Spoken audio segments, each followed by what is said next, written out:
Hello guys, இன்றைக்கி ஜுகிஸ் வீட்டில் ஒரு சூப்பரான ஹெல்த்தியான ரெசிபி தான் நம்ம பார்க்க போகிறோம். என்ன அப்படின்னா, எல்லாருக்குமே ரொம்ப தெரிஞ்ச விஷயம் தான். தூதுவளை வச்சு நம்ம ரசம் ரெடி பண்ணலாம். ஸோ உடம்புக்கு ரொம்ப நல்லது. நம்ம உடம்புல இருக்க சளி, செஸ்ட்டில் இருக்க சளி எல்லாமே கம்ப்ளீட்டாக இந்த ரசத்தை நம்ம எடுக்கிறப்போ வந்துடும் நம்மளுக்கு.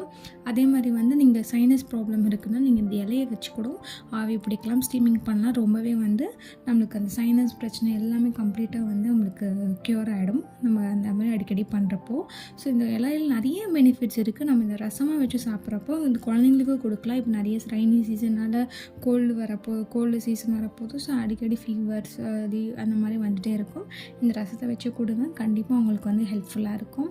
ஸோ இதை நம்ம ஸ்டைலில் எப்படி பண்ணலான்றதை நம்ம வீடியோக்குள்ளே போய்ட்டு பார்க்கலாம். அதுக்கு முன்னாடி சேனல் சப்ஸ்கிரைப் பண்ணாமல் இருக்கிறவங்க சப்ஸ்கிரைப் பண்ணிவிட்டு பாருங்கள். பெல் ஐக்கானையும் கிளிக் பண்ணி வச்சுக்கோங்க.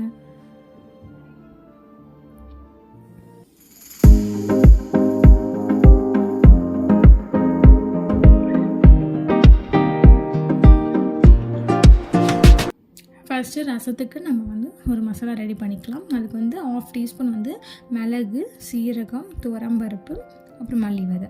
ஸோ இதெல்லாமே போட்டுட்டு 1/4 டீஸ்பூன் அளவுக்கு வெந்தயம், ஒரே ஒரு காஞ்ச மிளகா, 5 பூண்டு, இதை மட்டும் நம்ம போட்டுக்கலாம்.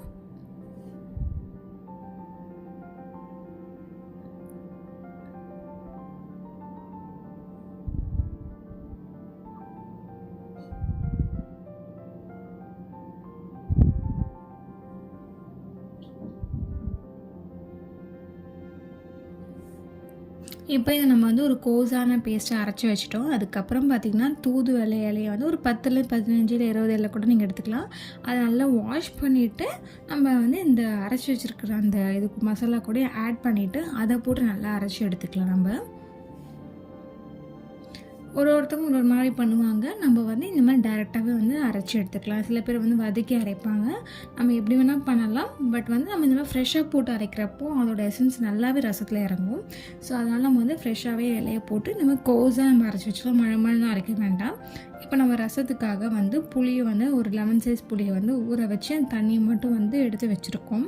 ஸோ அதில் இந்த அரைச்சி வச்சுருக்க மசாலாவை நம்ம ஆட் பண்ணிக்கலாம். ஆஸ் யூஷுவல் நம்ம ரசம் எப்படி வைப்போம், புளி தண்ணி வச்சு அதில் மசாலாலாம் அரைச்சி போடும். ஸோ அதே மாதிரி தான் நான் இருக்கிறது எல்லாத்தையுமே அந்த புளி தண்ணியில் போட்டு அதை நல்லா மிக்ஸ் பண்ணி வச்சுக்கிறேன்.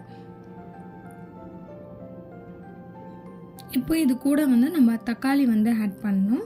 ஸோ அதுக்கு என்ன பண்ணலாம், அதுக்கு முன்னாடி 2 கிளாஸ் அளவுக்கு நீங்கள் எந்த குண்டானில் வைக்கிறீங்களோ அந்த குண்டானில் கொஞ்சம் அளவுக்கு நீங்கள் தண்ணி ஆட் பண்ணிக்கோங்க.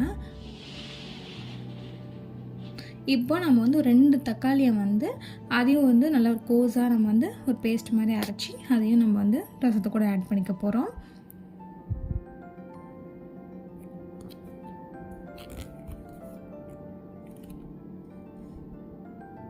இப்போ அதையுமே நம்ம தண்ணி ஊற்றி மிக்ஸி ஜாரில் நம்ம அதை வாஷ் பண்ணி ஊற்றிக்கலாம். ஸோ நம்ம எவ்வளோ தண்ணி வேணுமோ அந்தளவுக்கு தண்ணி நம்ம வச்சாச்சு.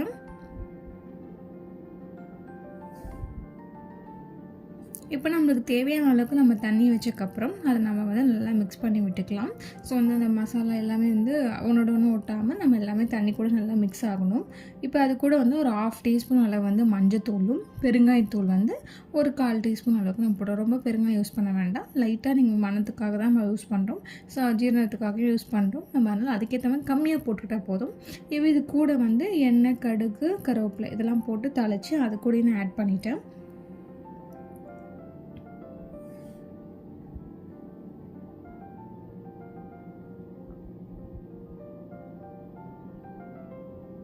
இது கூட இதுக்கு தேவையான அளவுக்கு கல்லுப்பு நம்ம ஆட் பண்ணிக்கலாம். நீங்கள் நார்மல் சால்ட் உப்பு வேணுன்னா கூட ஆட் பண்ணிக்கோங்க. இப்போ இது நம்ம லைட்டாக மிக்ஸ் பண்ணி விட்டுட்டு நம்ம ஸ்டவ்வில் வச்சிடலாம். இப்போ நம்ம எல்லாமே கம்ப்ளீட்டாக பண்ணிட்டதுனால நம்ம அதை கொதிக்க வச்சு எடுத்தால் போதும். ஸோ மேலே இந்த மாதிரி நுர மாதிரி வரும். அது ரொம்ப பாயில் பண்ணவே விடக்கூடாது. ரசத்தை பாயில் பண்ணால் நல்லா இருக்காது. மேலே பொங்கி கொஞ்சம் வர வரக்கு தான் நீங்கள் அந்த இதை வச்சுருக்கணும். இதுக்கு மேலே நம்ம 2 சில்லியை ட்ரை சில்லியை உடச்சி நான் ஆட் பண்ணிக்கிட்டேன். ஸோ இப்போ பார்த்திங்கன்னா நல்லா கொதிக்கிற அந்த மேலே இந்த மாதிரி நுர மாதிரி வருது இல்லைங்களா. ஸோ இந்த ஸ்டேஜில் கொத்தமல்லி இலையை நம்ம ஆட் பண்ணிக்கலாம். ஸோ அந்த மாதிரி ஆட் பண்ணிக்கிட்டிங்கன்னா டேஸ்ட்டு சூப்பராக இருக்கும். நல்ல ஒரு ஃப்ளேவராகவும் இருக்கும் நம்ம கொத்தமல்லி ஆட் பண்ணுறப்போ இந்த ஸ்டேஜில். ஸோ அவ்வளோதான், நம்மளுக்கு ஒரு சிம்பிளான ரசம் ரெடி ஆகிடுச்சு. உடம்புக்குமே ரொம்ப நல்லது. சளி பிடிச்சிருக்கவங்க, கோல்டு உடம்பு சரியாமல் இருக்கிறவங்க எல்லாருமே இது வந்து எடுத்துக்கலாம். ரொம்பவே நல்லாயிருக்கும். இதை நம்ம மிக்ஸ் பண்ணிவிட்டு சூடான சாப்பாடுக்குள்ளே வச்சு சாப்பிட்டு பாருங்கள், செம்மையாக இருக்கும். ஸோ கண்டிப்பாக வந்து இந்த மாதிரி ஹெல்த்தியான ரசத்தை நீங்கள் வந்து வாரத்தில் ஒரு டைமாச்சும் எடுத்துக்கோங்க. இதில் பார்த்தீங்கன்னா நிறைய ஹெல்த் பெனிஃபிட்ஸ் இருக்குது. ஸோ கண்டிப்பாக ட்ரை பண்ணி பார்த்துட்டு எப்படி இருக்குன்றதை கமெண்ட் செக்ஷன் சொல்லுங்கள். இன்னொரு வீடியோ உங்களுக்கு சந்திக்கிறேன். தேங்க்யூ, பாய்.